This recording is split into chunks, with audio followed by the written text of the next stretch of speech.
Thank you so much for joining me this evening. Very happy to see so many people that are interested to learn more about the basics of para swimming. So I'm going to go through a bit of a presentation here, trying to cover some of the main questions that I get. And if at any point you have a question, if you want to put that in the chat, or at the end, I will make sure that I have time for some questions and answers. So you feel free to hold your questions to then if you'd rather ask them verbally. So basically today is just the opportunity for me to share some basic information to those that are fairly new to para swimming. And for those who don't know, I'll introduce myself again. My name is Darda Sales. I am a 4-time Canadian Paralympian, 3 times in the pool. I won a few medals, and I also have been a coach for the last about 15 years. I also am a classifier within our national classification system.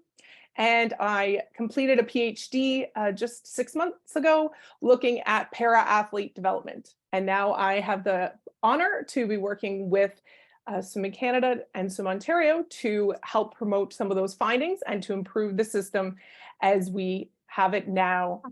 So there's just a few more people joining us here, which is great. All right, so when I want to talk first about today is what is the para swimming pathway? We hear a lot about athlete development and all of these things and what it looks like for athletes who compete in the Olympic stream, but what does that actually look like for those in the Paralympic stream? So here's a brief outline. As you can see, there's the learn to swim, that's swimming lessons, swimming with your parents, those types of things. Then you join a swim club. You learn what competitive swimming is about and all the basic skills. Ooh, I'm going to shut that. I forgot her thing. I can't find it. I didn't want to sound like a background. Sorry, just 1 second. My email has decided to pop up here. I'm going to stop sharing for just a quick second. No, I actually lost the bathing suit in the dressing room and I can't find it. Actually, who's this? That's classic. This? That's classic. Can this girl see me? All right, there we go. I'll mute a few people there and I'll go back to share my screen. Sorry about that. My email decided to pop up there. All right, so back to it. My apologies for the interruption. So we have the para swimming pathway. So we learn to swim, we join a club. When we're starting to think about attending meets, that's when we want to do our level 1 classification. The next step is we're going to swim with our club with a level 1 classification. We're going to do local meets, invitational meets, regionals, and festivals, which I'll talk about a bit in a minute. And then once we really feel like we are solid in our skills, that's when we look to do a level 2 classification. And again, I'll explain that process in a few minutes as well. Once you have a level 2 classification, that's when you get a sport class and you can start looking at standards and identifying how close you are to making provincial championships or other meets past that. Now, this is all of our provincial level things. When you move and you're looking more towards the national level, that's when you are going to look at your level 3. So I'm not actually going to discuss level 3 today, because that's something that should be quite a number of years off for the people who are in attendance in this conversation tonight. But if you do have questions about that, I am always happy to answer those. I sent it to Kyle. So if you have not muted, can I ask that you mute? We're just getting some background noise. Level 1 and level 2 classification. We're talking about level 1. That would be really helpful. Yeah. Oops. Yeah, but we're on the. Thank you very much. Super appreciate that. So our level 1 classification. So this is when, like I mentioned, you're beginning to attend competitions, even if they're little ones, if they're in-house kind of meets or time trials, you want to look at getting a level 1 classification. And why you want your level 1 is that it helps to identify if you have an eligible impairment within the para swimming system as dictated by World Para Swimming and the International Paralympic Committee. In Canada, we adhere to the system that is set out by the International Paralympic Committee. And so we want to make sure that you fit within that system. And so what you do for a level 1 is that there is a form on the Swimming Canada website that you can go to and fill that out yourself. And that is a request form. And another thing that I wanted to point out actually is that I want to go to the Swimming Canada website and show you where to find some of the information about paraswimming, because it's a little bit hidden. I personally find it not intuitive as to find where the information is. So I'm just going to take a quick second to show you where you can find this. So if you go on swimming.ca and you go on the left-hand side, you click on resources. And then on the right-hand side in this click down is paraswimming. And it gives you, there's a bunch of different resources here, but the one that we're interested in right now is classification. So we click on classification and it'll bring up a screen that will have different things you want to look at. There's a document there about the process of classification, which I'm going to show you in a second, where you can look at the eligible impairment list, as well as the non-eligible impairment list. Other things past that get a little more in detail. But if we look at the classification process, this is where you would go if you're looking to fill out the request for a level 1. So right here, it says level 1 sport class evaluation. You click on this and it takes you to the form that a family would need to fill out. So this form gets submitted and then a medical documentation will be sent to the family to be completed by a family doctor. And this just basically outlines what the diagnosis of the athlete is. That's all that is kind of needed for level 1. Now, the one thing that level 1 gives you that is very helpful are codes of exception.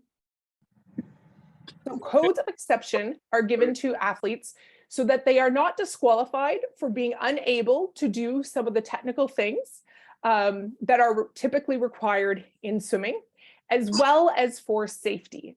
So as you can see on the screen, this is the 2 charts that we have that outline the codes of exception. And for individuals with physical impairment is the right-hand side. And we have a section at the top for starts and then for swimming. So for example, if you are an individual who is an arm amputee and you aren't able, because you don't have the 2 hands to touch the wall, you might get a 4 and a 3, a 4 and a 2, identifying that you can touch in butterfly and breaststroke with only 1 hand. So these numbers would show up on the heat sheets for the officials, and so that athletes aren't disqualified for things that they are unable to do. So codes of exception are really important early so that we're not having athletes discouraged when they start going to competitions and wanting to see how they can do and being disqualified over and over for things that they're unable to do. A big one is also for breaststroke. So that is number 12, getting a 12 is leg drag or show intent to kick. So that would be for someone who has an impairment of the legs and is unable to turn out their feet. So again, these are some of the pretty common ones that are given, as well as an A. So an A for assistance required. That is for anyone who needs help around or on the blocks.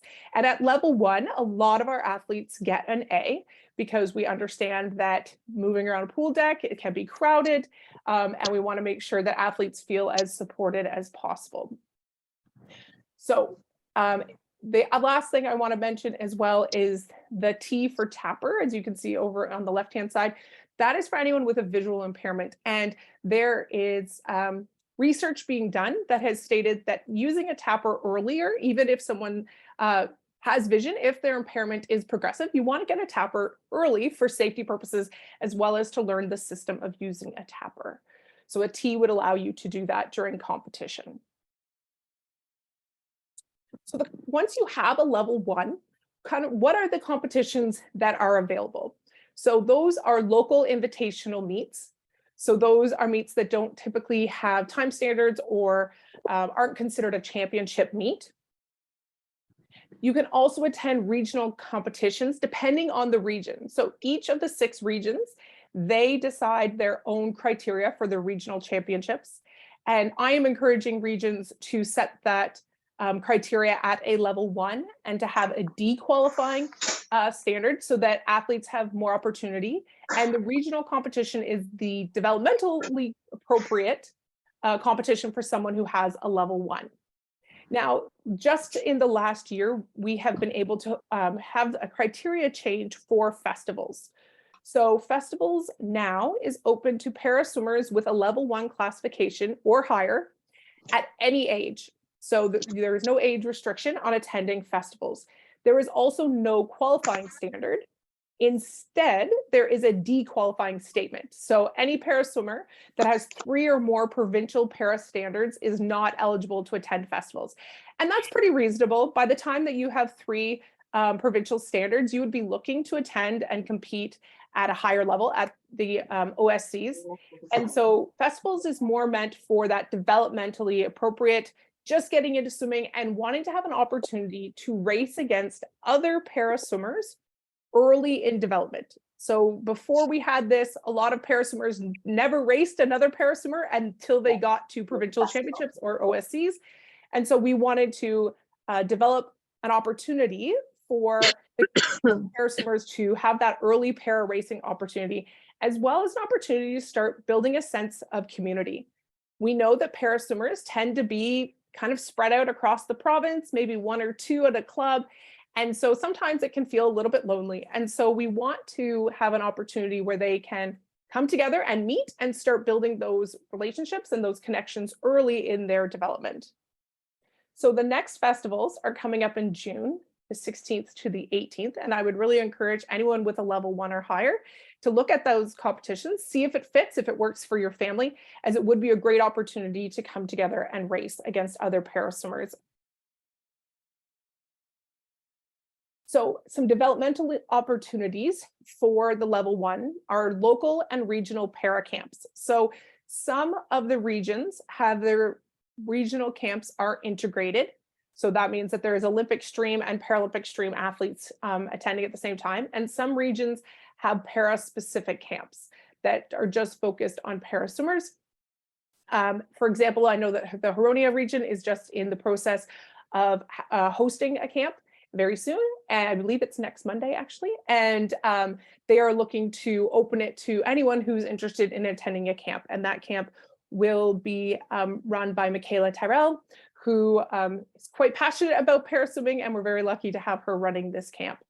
There is also the OJI Fundamentals Clinic. So that happens in December, December 16th this coming year, and that is at TPASC. And there is specific spots that are set aside for para athletes that have a level 1. And that again is an opportunity for athletes to come together, to build that sense of community, as well as to learn from some experienced coaches who have more experience working in para and with different para athletes, and to just kind of get a different perspective on some of those skills and some of those There is also the Swim Ontario Conference, and this is kind of geared to coaches. I know that we have a mix on this call of coaches and athletes and families. So at the Swim Ontario Conference, I have been very much encouraging them to at least have a session or 2 that is focused on para. So this coming conference, we are looking at hopefully bringing in a presenter from the Stedward Center out of the University of Alberta to present on the Becoming Para Ready framework that helps clubs and coaches start to identify some of the areas that they might need to put some more focus before working with para athletes or newly into working with para athletes on how to make para athletes feel welcome and safe within the club environment. And there is always YouTube. I know that sounds kind of strange, but now with the power of YouTube, there is lots of resources that are available where you can watch other para swimmers at high levels, see what they're kind of doing with their technique, find someone who maybe you think maybe functions a little bit similar to you and see what they're doing. And you can learn a lot from there. And there's competitions, the Paralympics is on there, but there's also World Series events. Swimming Canada puts stuff on there sometimes as well. And Swim Ontario also, we put quite a few of our resources on that YouTube channel. So that's another great place where you can learn more about para swimming.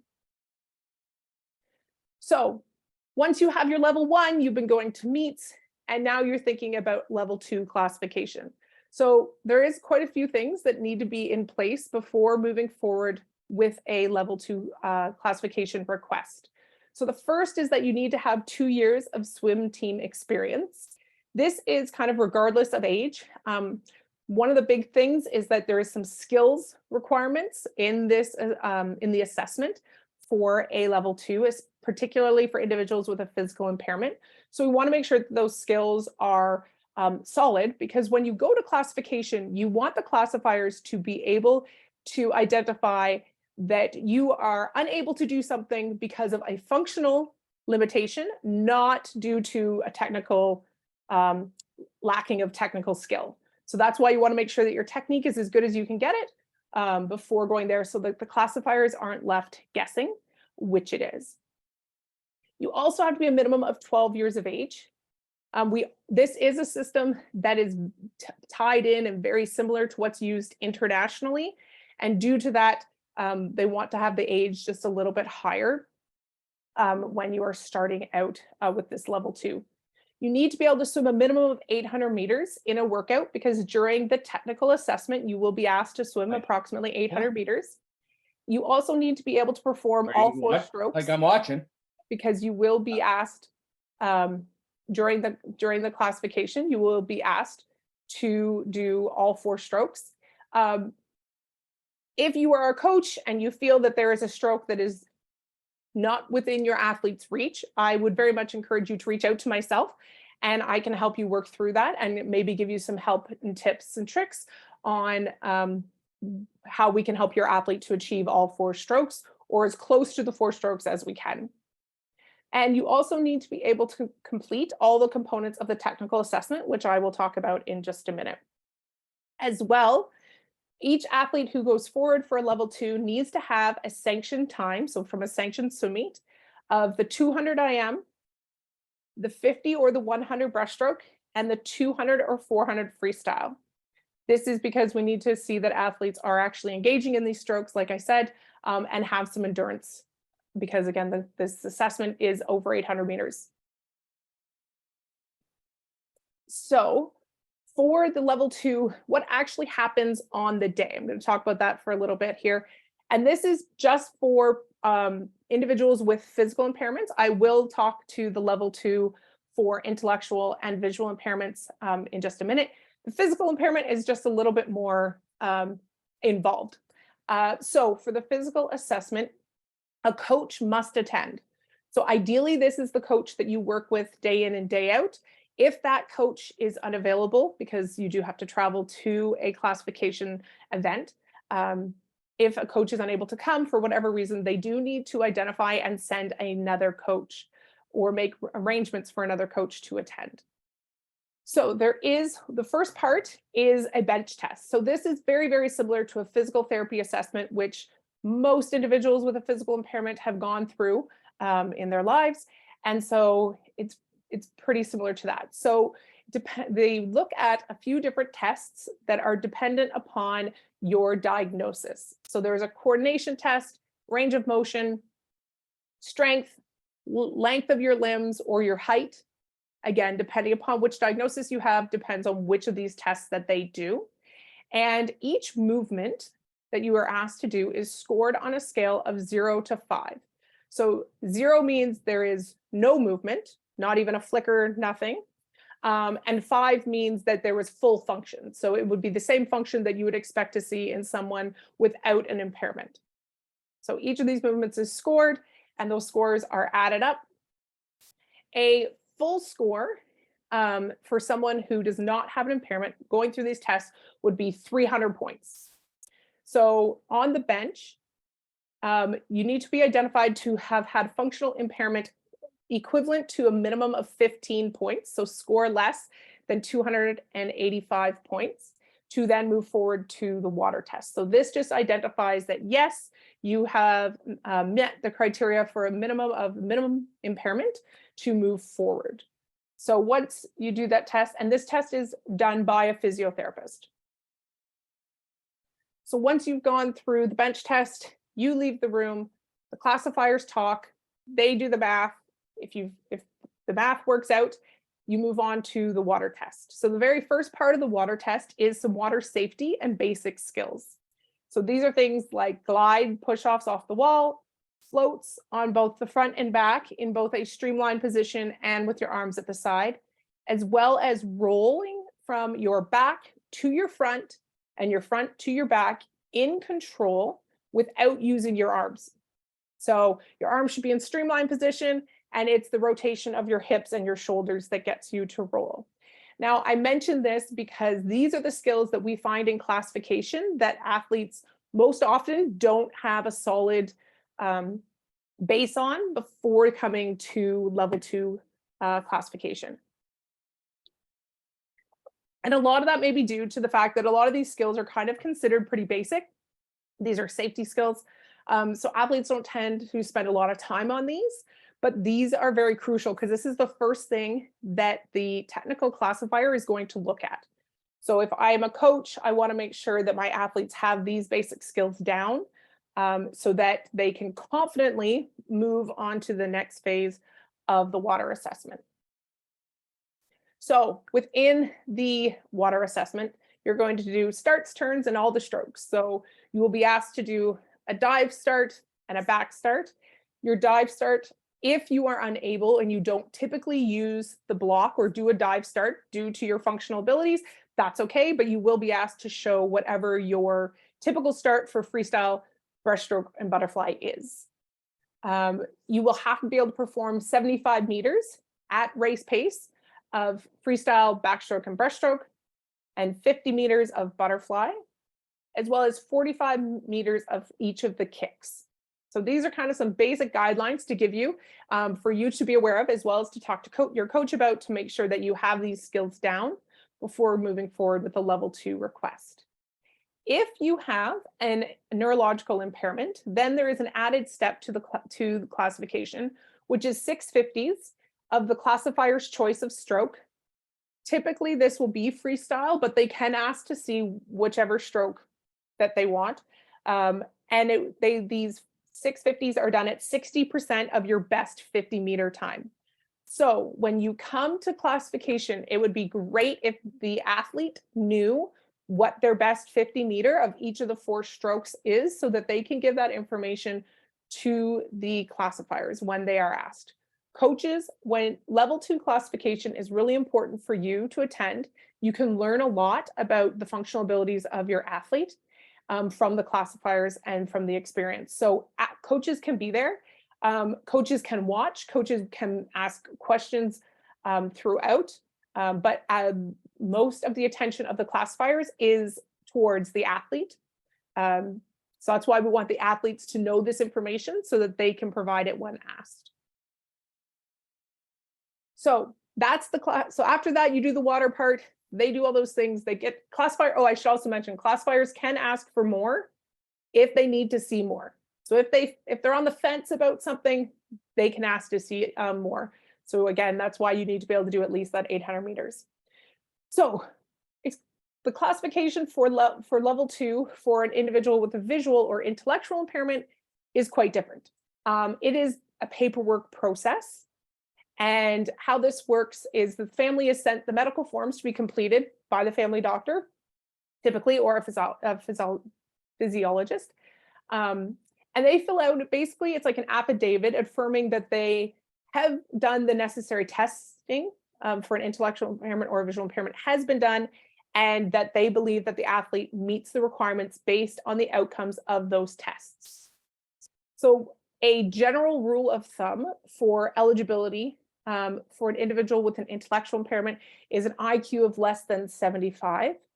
And for an individual with a visual impairment, it's a visual acuity of less than 6 over 60, and or a visual field of less than 20 degrees corrected. So that's if you wear glasses and it takes your vision, makes your vision better than that 6 over 60, then you don't fit in. That's because the visual impairment classification system is the same for all sports, not just swimming at the international level. And so there are some sports where athletes can wear their glasses. So this is why they do that. Even though in swimming, it doesn't really make sense because we can't wear glasses.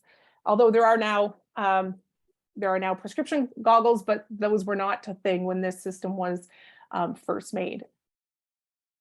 So how does the process work? How do we start the process? Well, coaches complete the level 2 paraswimmer classification application. This is located in the learning management system on the Swimming Canada website under resources, under the resource tab. That's where coaches can find this. Coaches fill out this one because there is the technical component and they have to identify that an athlete is ready, sorry, and able to swim at a level appropriate for a level 2 classification. Now, Swim Ontario, we host a level 2 classification event every November. We try to keep it consistent so that coaches can plan ahead and appropriately identify that their athletes will have the skills by that November so that they can go through this level 2 classification process. The forms, so that request form needs to be filled out 60 days before the event so that all the paperwork can be put through and processed and all those things. So that means that paperwork needs to be in, those request forms need to be in by mid-September. So that's why I'm wanting to let you know this now, that we're getting close to the end of this season. And some of you may be looking towards next season for your athletes to move to a level 2 or be put forward for that process. So that's why I thought now would be a good time to make sure that everyone is informed of that requirement. When you submit the request form, as a representative of Swim Ontario, I get an email that lets me know the name of the athlete that is being put forward for this request. And that helps me to organize and schedule the day as best as possible. And we do try to keep in consideration distance that people are traveling when they're coming to this event. So, you know, if we know that you live really far away and you're traveling that day, we'll try to put you later in the day, things like that as best we can. Sometimes it works out and sometimes it doesn't. So what does it mean when you have a level 2? So at a level 2, you get a sport class. There is S, which is freestyle, backstroke, and butterfly. There is SB for breaststroke, and there is SM for medley, meaning that you would race in that category for that stroke. So when you see on a heat sheet an athlete that has some letters and some numbers behind their name, it might look something like on the screen, S9, SB8, SM9. That means that they race in the S9 category for freestyle, backstroke, and butterfly. They race in the S8 category for breaststroke, and they race in the S9 category for medley. So these numbers help to identify which category you are in, and you are placed in a category based on your functional abilities. So it's not based on diagnosis or impairment. It's based on that technical test, how well your body moves in the water, and then that's where you are placed. So for example, when I was racing, I was a 9.89, and there was girls that were above knee amputees, below elbow amputees. There was girls that had mild cerebral palsy, some girls that had muscular dystrophy, all within the same category. So it's based on functional level, not on diagnosis. When you have your level 2, the competitions that are available to you that are above the ones that were available to you with a level 1 is the Ontario Swimming Championships. Those standards, so to compete at those, you need to meet a standard, and those standards are available on the Swim Ontario website under competitions.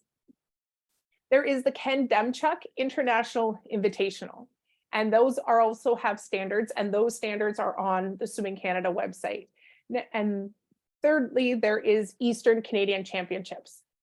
Those standards are also on the Swimming Canada website. Now, each of these competitions build on each other. So the standards for Ontario Swimming Championships are a little bit easier than the standards for the Ken Demchuk, which are a little bit easier than the standards for Easterns. So each of these competitions are kind of a stepping stone as athletes improve, get faster. These give them times to aim for and move to higher and higher competitions. Some of the development opportunities that are available to level 2s include regional camps. A lot of our regional camps are starting to be integrated, but there are still some that are not. And there's also para-provincial camps. So we try to run a camp twice a year.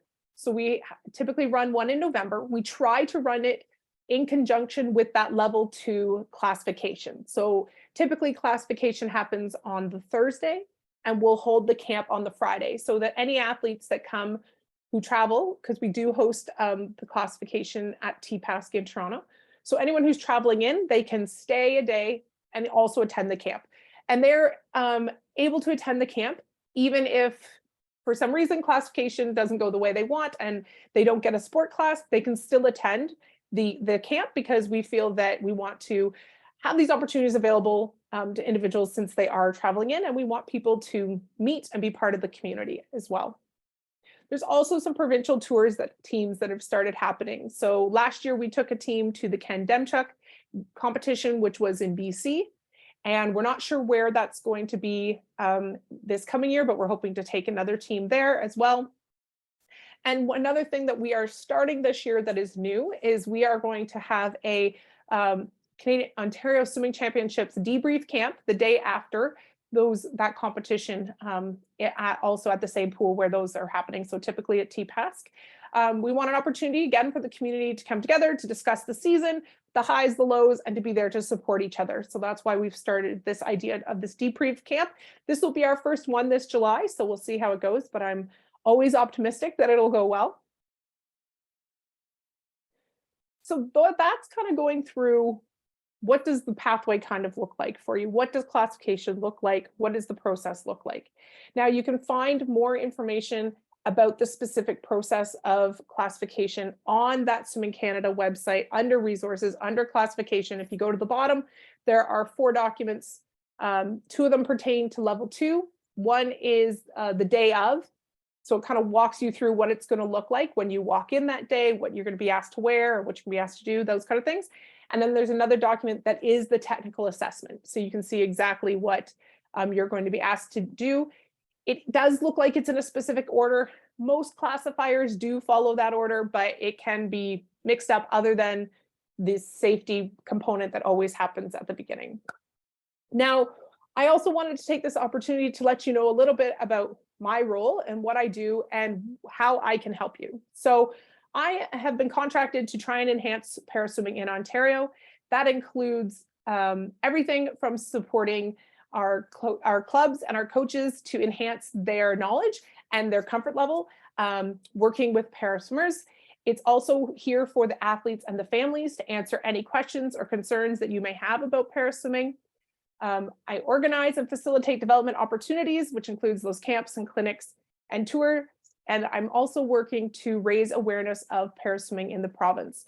So part of what we do for that is we have our Pools to Schools program. So this is an awareness and education program where we have elite paraswimmers from Ontario presenting virtually in classrooms across the province. And it's a free opportunity for these classes to have people come in. We're really banking on this virtual world, but it does allow us to be able to reach parts of the province that we wouldn't be able to otherwise. And also we're able to get into more classrooms without our athletes traveling all over the place. And we've done this program now for 2 years. It's been quite successful. We've spoken now to almost 6,000 students, and we're really excited to see how it can continue to grow and develop. If you have any more questions about that, if you would like a presentation in your school next year, let me know. I can send you the information to pass on to any teachers that might be interested in having that happen. Part of the program focuses on the athletes as athletes and what it took to get to the levels that they did as elite athletes, but they also talk about what their experiences were in school and how that looked for them, and how they handled those situations and things like that. So we try to look a little broader than just sport. Sport is great, sport is fun, but we also recognize that there is life outside of sport that we want to be educating people on, and providing some strategies and also some hope for people who are going through it right now, whereas all the athletes that we have presenting are all university students or out of university.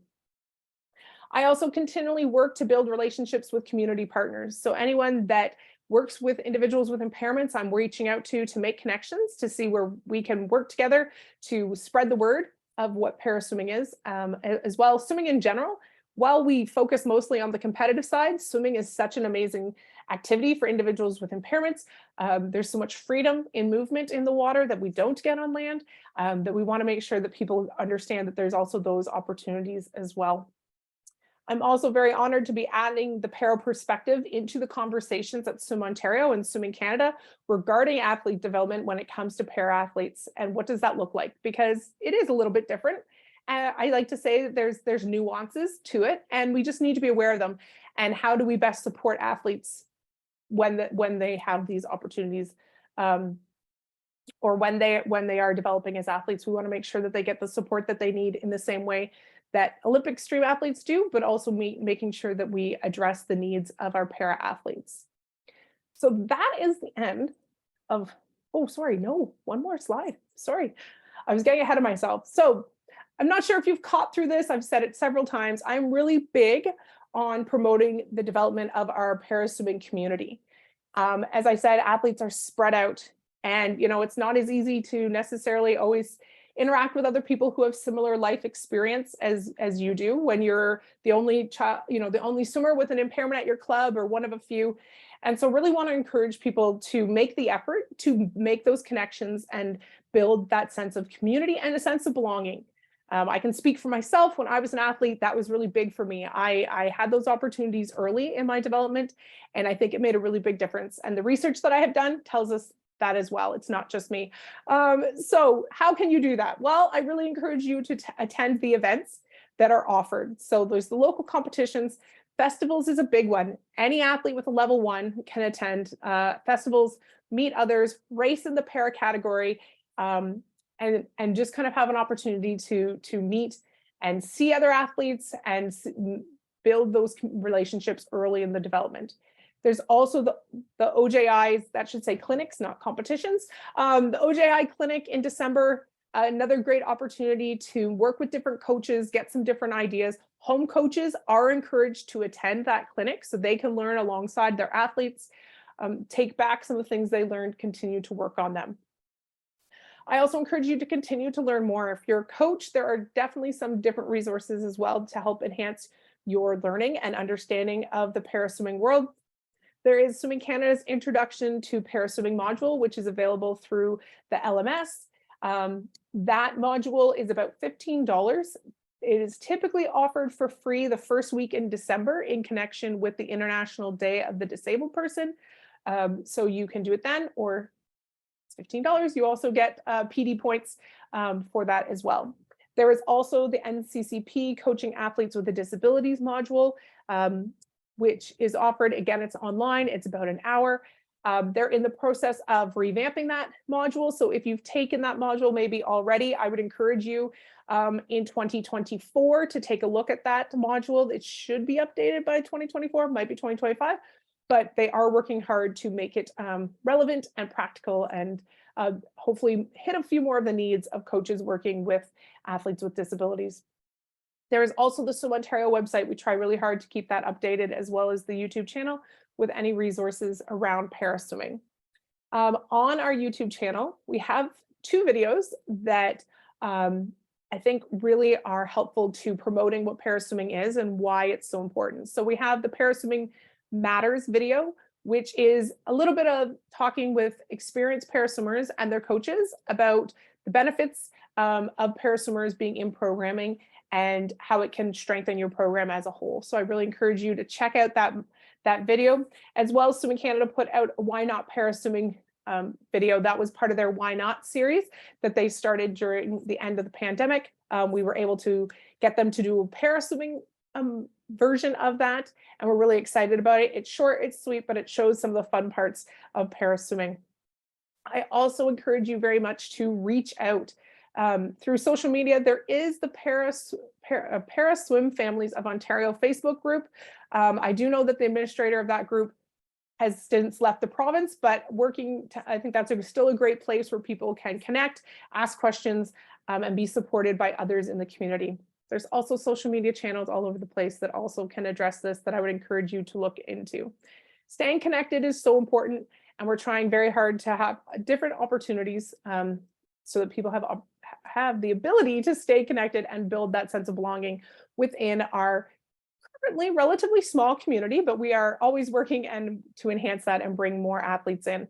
So if you know anybody who is interested, who likes the water, who thinks that it could be fun, please encourage them. Please encourage them. They can reach out to me. I'm always here to help and always happy to answer any questions. On the screen, you can see there is my contact information. Feel free to reach out at any time. Always here to help, always here to answer questions. I know that paraswimming, it can seem really confusing, which is why I love my role, because I get to help with that, answering some of those questions and relieving some of the anxiety around it. So please, I'm always here, always happy to provide assistance to coaches, athletes, and families. I'm here for all three.